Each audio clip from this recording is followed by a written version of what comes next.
Good morning, children. Today I am going to start the chapter verb. First of all, what is a verb? A verb is one of the most important parts of the sentence. It tells the subject's actions, events, or state of being. It is always found in the predicate of a sentence. A verb is a word used to express an action, a condition, or a state of being. There are three types of verbs: action verb, linking verb, and helping verb. Now, what are action verbs?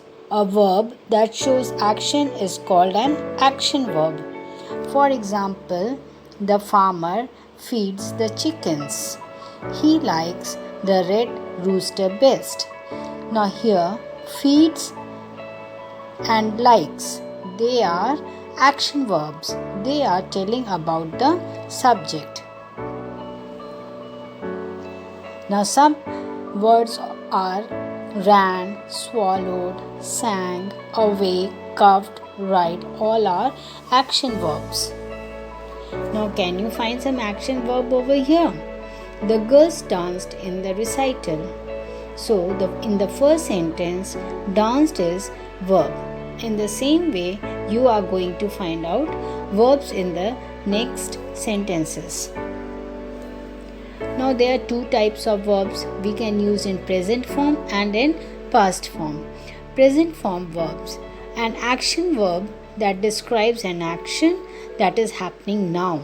That is present tense. The bird flies through the sky.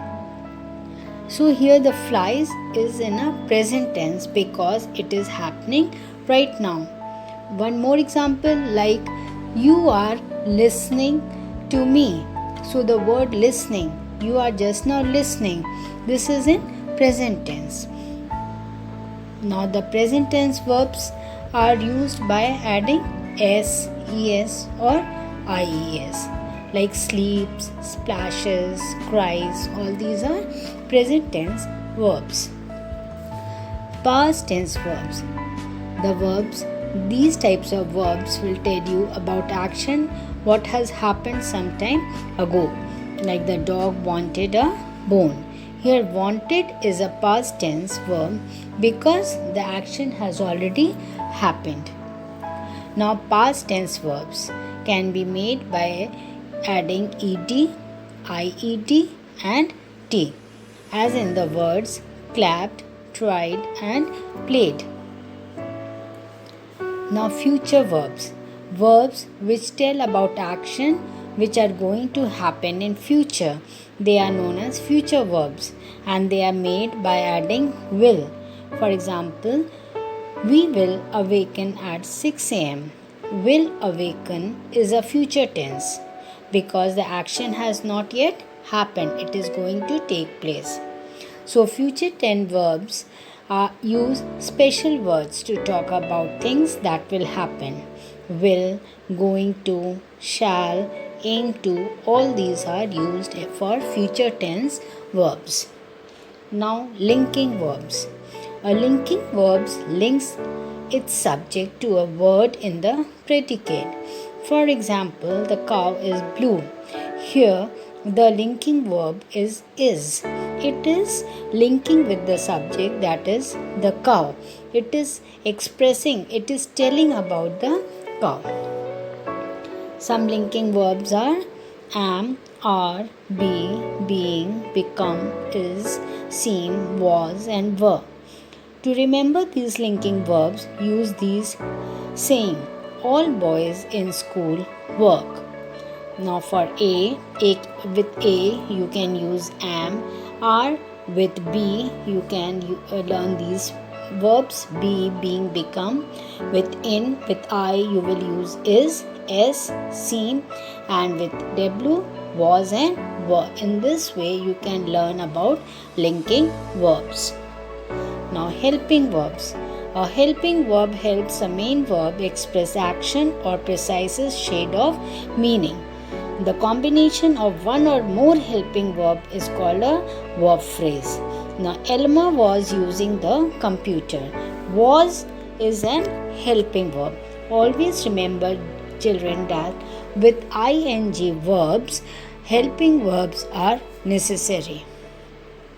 Now, some helping verbs you can see it is given over here: may, might, must, be, then do, does, did, should, could, would. All these are helping verbs. Now, helping verbs. When you are using helping verbs, always keep in mind, not every sentence will have a helping verb. When you see an ing verb such as running, be on the lookout for a helping verb. For example, the child is crying. So you can see that here ing verb is used. So is helping verb. Without helping verb, ing word cannot be completed. Helping verbs. Sometimes there is another word which separates the helping verb from the main verb, and that is not. For example, the boy could not find his book. Here you can see the helping verb is could and the main verb is find, but it is being separated by a word not. Helping verbs. A sentence may contain up to 3 helping verbs to the main verb. The dog must have been chasing the cat. Here the helping verbs are must, have and been, and the main verb is chasing. Now let us practice. Here are some of the sentences, and you try to find out the helping verbs and the verbs in it. Hopefully it will snow this year. So in the first sentence, will snow is a verb. The student asked the teacher a question. Asked is a verb. You can see the answers are given over here. You can match what you have written. Now there are transitive verb also, and there are intransitive verb also, that we are going to do in the next class. Thank you, children.